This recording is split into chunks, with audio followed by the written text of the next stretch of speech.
Bhatpara state general হাসপাতালে পরিদর্শনে এসে এক্স-রে মেশিন চালু না করার অভিযোগ। ভাটপাড়া স্টেট জেনারেল হাসপাতালে ভাটপাড়ার বিধায়ক পবন সিং তার দেওয়া এক্স-রে মেশিন ও ইউএসজি মেশিন পরিদর্শন করতে আসলে এবং হাসপাতালে এসে দাবি করলেন তার দেওয়া এক্স-রে মেশিন ও ইউএসজি মেশিনের মধ্যে ইউএসজি মেশিনটি চালু করা হয়, কিন্তু 1.5 বছর কেটে যাওয়ার পরেও এক্স-রে মেশিনটি চালু করা হয়নি। এছাড়াও অভিযোগ করেন এক্স-রে মেশিনটি চালু হলেও হাসপাতালের সুপারের কথা অনুযায়ী বিধায়ক অর্থাৎ পবন সিং উদ্বোধন করতে পারবেন না বলে অভিযোগ করেন। এই এক্স-রে মেশিনটি চালু না থাকায় অসুবিধায় পড়েছে হাসপাতালে চিকিৎসাধীন করতে আসা সাধারণ মানুষ। যদিও ভাটপাড়া স্টেট জেনারেল হাসপাতালের সুপার মিজানুর ইসলাম জানান হাসপাতালে কাজ শুরু হয়ে গেছে এবং আগামী দিনে এক্স-রে মেশিনটিও চালু হয়ে যাবে। তার পাশাপাশি ভাটপাড়া পৌরসভার উপপৌর প্রধান দেবজ্যোতি ঘোষ জানান বিধায়কের দেওয়া ইউএসজি মেশিন চালু থাকলেও এক্স-রে মেশিনটি চালু করার জন্য ইনস্টলেশন ফান্ড না আসায় চালু করা সম্ভব হয়নি। খুব তাড়াতাড়ি এই ফান্ড চলে আসলেই এক্স-রে মেশিনটি চালু হয়ে যাবে বলে দাবি করেন। Bureau report, news 24 Bangla live. X-ray মেশিনের ব্যাপারে আমরা অলরেডি যতটা সম্ভব তাড়াতাড়ি এটাকে শুরু করার চেষ্টা করছি, কারণ আমরাও জানি যে পাবলিকদের একটা খুব দরকার, একটা এক্স-রে দরকার। ডিজিটাল এক্স-রে হলে অনেক সুবিধা হয়, ডাক্তারদেরও সুবিধা হয়, পেশেন্ট পার্টিরও সুবিধা হয়। সেই জন্য আমরা যত তাড়াতাড়ি সম্ভব সেটা আর্জেন্ট বেসিসে আমরা আমাদের স্বাস্থ্য ভবনে আমাদের গভর্নমেন্টের কাছে সেটা পাঠিয়েছিলাম এবং আমাদের গভর্নমেন্ট অফ ওয়েস্ট বেঙ্গল খুব ভালোভাবে এটাকে তাড়াতাড়ি স্যাংশনও করে দিয়েছে যাতে ব্যাপারটা শুরু হয়। এবং আমাদের পিডব্লিউডি সিভিলের কাজ আপনারা অলরেডি দেখলেন, আপনাদের সামনে বললাম, অলরেডি টাকা স্যাংশন করে দিয়েছেন। যত তাড়াতাড়ি সম্ভব কাজটা শুরু হয়ে যাবে, কিন্তু একটু টাইম লাগে, কারণ এটার জন্য অনেকগুলো ধাপ আছে। প্রথম কথা হচ্ছে সমস্ত কিছু ভাঙতে হবে, পুরো এয়ার টাইট করতে হবে, একটু এয়ার যেন পাস না হয় ঘরে। 2 নম্বর হচ্ছে পুরোটা এসি হবে এবং পুরোটা লেড কোটিং হবে। লেড কোটিং এই কারণে হবে কারণ পেশেন্টকে যখন যাবে তার যেন কোনো রকম রেডিয়েশন এফেক্ট না হয়, সেই জন্য রেডিয়েশন কোটিংটা একটা বড় জিনিস। সেই সমস্ত মাল সাধারণত এখানে পাওয়া যায় না, আলাদাভাবে আনতে হয়।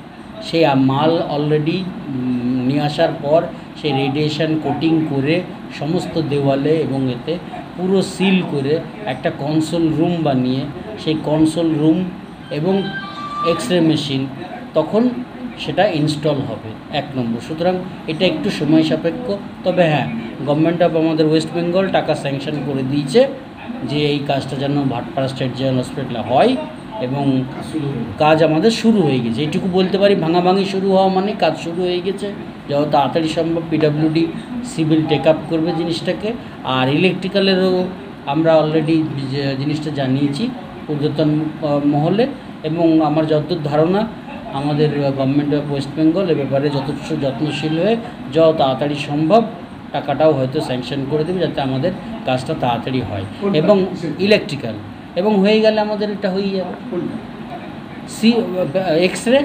এক্স-রে রুমটা তো রেডি করছে সিভিল, আর ইলেকট্রিক্যাল যে কানেকশান দেওয়া সেটা দেবে ইলেকট্রিক্যাল, কারণ ইলেকট্রিক্যাল কানেকশানটা অন্যরকম কানেকশান হবে, 3 ফেজ কানেকশান। হ্যাঁ, অবশ্যই শুরু হবে, কেন হবে না? আমরা একদিনও দেরি করব না, কারণ আমাদের এখানে পাবলিকের একটা চাহিদা আছে, এবং শুধু পাবলিক বলে না, ডাক্তারবাবুরাও চায়।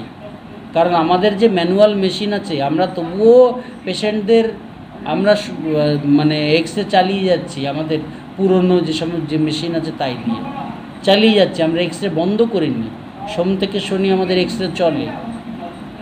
হয়তো সেটা পুরনো মেশিনে যেটা হয় ফিল্মে ভালো আসে না, আর কম্পিউটারাইজ যেটা হয় সেটা কম্পিউটারাইজড হবে, আপনার পরিষ্কার আসবে, ডিজিটাল হবে। যেমন ডিজিটাল ক্যামেরা আর আগেকার পুরনো দিনের ওই ক্যামেরা যেরকম পার্থক্য, সেই রকম ওর করতে হয় না, কি বলে আপনার ওই কী বলে, ওই ডোবাতে হয় যাকে বলে, ডেভেলপিং করতে হয় না। কম্পিউটারেই সমস্ত কিছু থাকে, কম্পিউটারের থেকেই সমস্ত কিছু পাওয়া যাবে। ঠিক আছে, সুতরাং এটা অনেক ভালো হবে এবং এটা হবে। এবং আমাদের যতটুকু এটা আছে, গভর্নমেন্ট অফ ওয়েস্ট বেঙ্গল, আমাদের স্বাস্থ্য দপ্তর যথেষ্ট গুরুত্ব সহকারে এটা যত তাড়াতাড়ি সম্ভব করার চেষ্টা করছে এবং আশা করছি খুব দ্রুত এটা হয়ে যাবে। দেখুন এক্স্যাক্টলি আমি তো 1.5 বছর বলবো না, উনি দিয়েছেন, এটা বাস্তব সত্য কথা। কিন্তু আমাদের কথাটা হচ্ছে আমরাও পবন সিং এমএলএ সাহেব, ঠিক আছে, হ্যাঁ পবন সিংও দিয়েছেন এবং আমাদের শ্রী পার্থ ভৌমিক মহাশয় উনিও আমাদের সংসদ, উনিও আমাদের একটা ডিজিটাল এক্সরে মেশিন দিচ্ছেন, উনিও একটা দেবেন, সেটাও উনি বলেছেন, ঠিক আছে।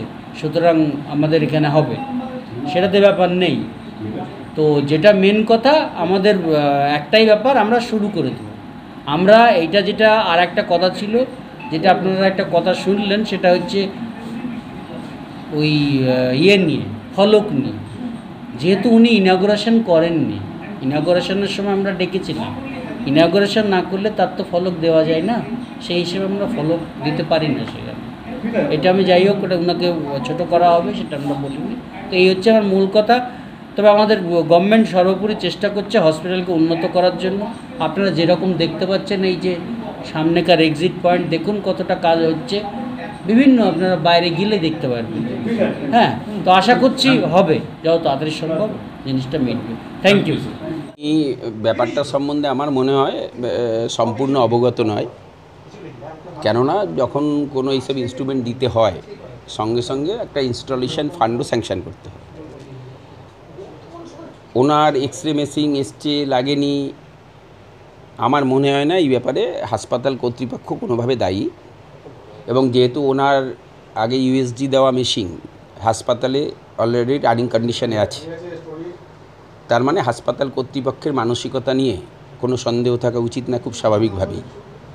কিন্তু উনি যে এক্সরে মেশিন দিয়েছে সেটা ইনস্টলেশনের জন্য একটা ফান্ড স্যাংশন করা উচিত ছিল ওনার, সঙ্গে সঙ্গে উনি প্রসেসটা দেরি করেছে। এক্সরে মেশিন চলে এসছে, তারপর উনি ইনস্টলেশনের ফান্ডটার জন্য প্রসেস শুরু করেছে।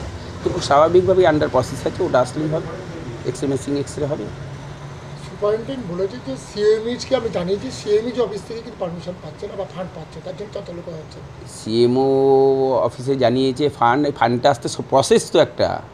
উনি যখন এক্সরে মেশিন দিয়েছে তখনই এই ইনস্টলেশন ফান্ডটা একসঙ্গে করেনি তো, প্রসেসটা উনিই প্রসেস করতে দেরি করেছে।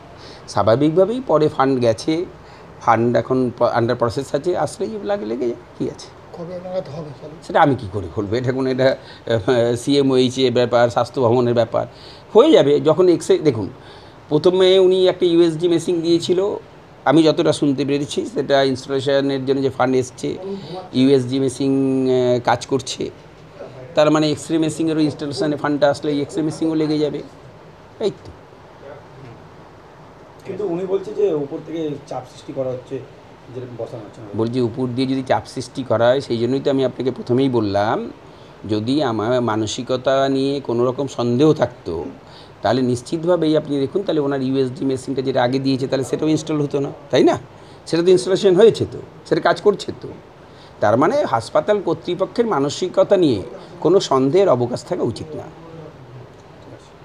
ইউএসজি মেশিন অলরেডি চালু হয়ে গেছে, যে সময় আমি ডোনেট করেছে কিছুদিন মিনস এরকম বারবার রিকোয়েস্ট করার পরে স্টার্ট করে দিয়েছে। লেকিন আমার থেকে একটা মিনস রিকোয়েস্ট করেছে কি মেশিন চালু হয়ে যাবে, আপনি উদ্ঘাটন করবে না। তো আমি বলছি ঠিক আছে, ফর দ্য পাবলিক সেক আমি উদ্ঘাটন করবেন, আপনি চালু করে দিন। লেকিন এক্সরে মেশিন আমার 1.5 বছর হয়ে গেছে আর এখনও রুম রেডি হয়নি। ও বলছে রুম এক্সরে মেশিন জন্য একটা আলাদা রুম লাগবে, কিউকি আলট্রা রেস থাকে ওখানে, পুরনো রুম নিয়ে কাজ হতে পারবে না।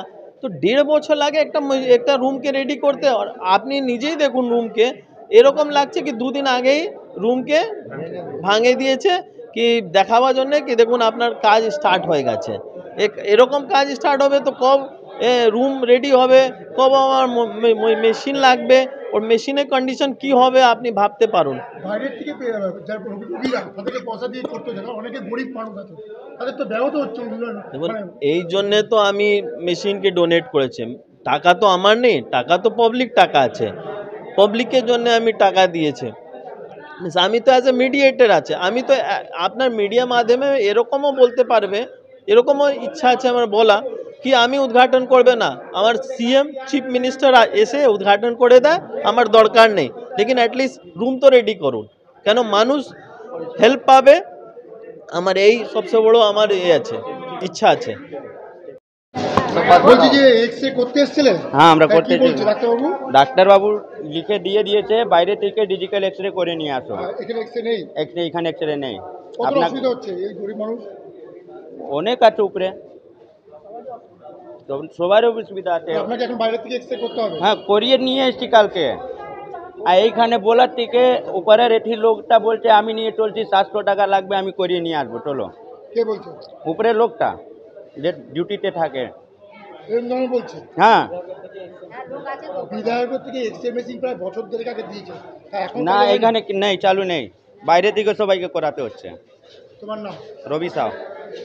लिखे थे, लेकिन जब यहाँ एक्सरे कराने गए तो बोले बाहर से है लिखा हुआ एक्सरे। तो यहाँ पे एक्सरे रूम है, तो एक्सरे रूम किस लिए जब एक्सरे ही नहीं होता है? यही बोलना है हमको। हाँ बाहर से ही हम लोग करवाते हैं एक्सरे, यहाँ पे नहीं होता है। यहाँ पर तो एक्स रे मशीन है लेकिन तब भी हम लोग का यहाँ कोई इस्तेमाल नहीं होता है। हम लोग के पीछे कोई जैसे यहाँ पे सही ढंग से कोई नहीं देखते हैं, सही ढंग से इलाज भी नहीं होता है। बाहर से करते बोलছে? हाँ बाहर से ही दवा हुआ सब बाहर से, आधा दवा यहाँ से आधा दवा बाहर से। आपका नाम? রাবিয়া খাতুন। এক্সরে আছে, আমার একটা গাইনো প্রবলেম আছে, তার জন্য আমাকে আলট্রাসোনোগ্রাফি করতে বলেছে। না আমি এখানে করতে পারিনি, যেহেতু এখানে সেই সুবিধাটা এখনো পর্যন্ত আসেনি। এমএলএ স্যার দিয়েছেন সেই সুবিধাটা, কিন্তু এখানে এসে পড়ে জানতে পারলাম যে এখনো চালু হয়নি। চালু হলে এই যে আমাদের বাইরে থেকে 1400-1500 টাকা করে লাগছে একটা ইউএসজি, সেটা আমরা ফ্রিতে করতে পারতাম। আমাদের এমএলএ স্যার সেই সুবিধাটা দিয়েছেন, কিন্তু জানি না কোনো পলিটিক্যালের ব্যাপারে এটা এখনো পর্যন্ত আরম্ভ হয়নি। আমার নাম অঞ্জনা সাউ।